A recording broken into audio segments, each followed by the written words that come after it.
Hello guys, Rusty here. I'm going to give you a quick guide on how to start Dayz for newcomers. If you're a veteran, you don't want to watch the video because they won't be really for you. So anyways, if you're new from Xbox or PC, you came to the right channel. Today I'm going to teach you guys how to get started. So first thing you want to do is go to change server and you want to play under community. Don't play under official because there's a lot of people who just loot there, make bases and go PvP and kill people on site, and there's always hackers, glitchers, stuff like that you're gonna encounter, and not a lot of good experience. But community servers, however, you'll definitely encounter some pretty. Hey guys, what's going on? So here, I just spawned in. You won't really know where you are. Obviously, all the spawn points are on the east coast of the map. Sometimes there's some on south side, like Command King, stuff like that. West side of the map. It depends on the server. Some stamina bars on the left is disabled as well. Some are enabled, and first thing you do when you spawn in, you want to start looting towns, buildings, sheds for melee weapons to defend yourself from zombies, maybe other players. But your main concern is going to be two things: water and food. Obviously water is going to be number one because you can see on the right side where the water is, you spawn already basically thirsty. Not really thirsty, you're not at red, but you're medium thirsty, so you want to start looting and looking for water and food and stuff, supplies that's going to get you through to survive.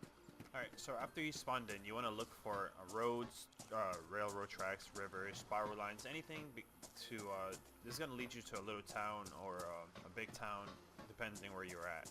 So you always want to look for stuff like that in case you're lost. In Dayz, you want to avoid zombies. So if a zombie aggro's on you, you kind of want to lock him in the house. For example, you can kill him as well. I'm gonna kill him. Just to show you. They're a little glitchy. That's the reason I want to avoid them. You see how they're really broken at the point? Look at that. You see? Okay, if you kill a zombie, sometimes it carries supplies on them. Let's see if she has anything. No, she doesn't have anything. You can press tab to loot zombies, and maybe they have some food sometimes. Like they might have a drink on them, and just bring it to your inventory, so you can have extra gear. Using shift and W will drop your food and water faster, so don't use those buttons. You can just use W just to sprint slowly, unless you have a lot of supplies, or if you're in high danger. You also want to start off by looting buildings and houses for supplies, as they will spawn you food and drinks for you to survive. Another good thing to loot is these apple trees. That's how they look like, and they spawn apples right underneath them sometimes, so you can get a lot of apples. If you see a building like this is the medical building. You might have some valuable supplies in here, like morphine, epinephrine, maybe a zombie inside.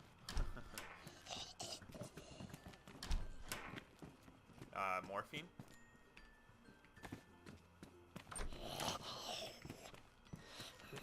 Not that guy, not that guy. Nope. We don't need him in our travels. You want to avoid drinking from ponds, just to prevent you from getting sick. So if you can do that, you want to avoid from drinking at ponds at times, unless you really have to and you're dying from hydration. However, you could drink from wells such as these by pressing F. Also, if you have a pet water bottle, PET, or canteen, you can fill those as well. I don't have one at the moment to demonstrate, but it's the same similar way. I believe you just have your you would have your PET or canteen bottle, and then you would press left mouse button to fill it. So that's pretty convenient, but I suggest you drink from the wells to avoid getting sick. Another great thing to have is a melee weapon. Melee weapons will protect you from zombies, as you can kill them faster compared to using your wrist. So you would have to hold your right mouse button and press your left mouse button to swing, and that's pretty easy. And I don't know, the zombie, if you loot the zombie, he gives you paper. I don't know, that's not going to be necessary for us, so you want to avoid that. Another great way to figure out where you are is some servers will have a coordinates in your right slot corner that you can type here, and it will give you exactly circles. For example, let's say you're between Pogorevka and Pulkovo, and near this elk, it will basically zoom in here and circle you as a red when you enter the coordinates, so it's pretty convenient. It's called Eyes Arrive. I will leave the description in the description box below. I'll leave the website and the link to it so you guys can check it out. It's pretty convenient. It shows you all the heli spawns, all the hunting stands, all the medical areas, all the water wells, stuff like that. So yeah, it's definitely helpful. It's definitely helpful map, so it will definitely be useful for you guys to check out. And say if you're looting a house and you don't see anything anywhere, it looks like it's completely dry, the best thing to do would be to move inland. Inland, it's basically middle of the map and north of the map, so that's going to be your key. On the next screen here you will see that's how the loot is divided. Obviously the coast is middle, low loot spawn.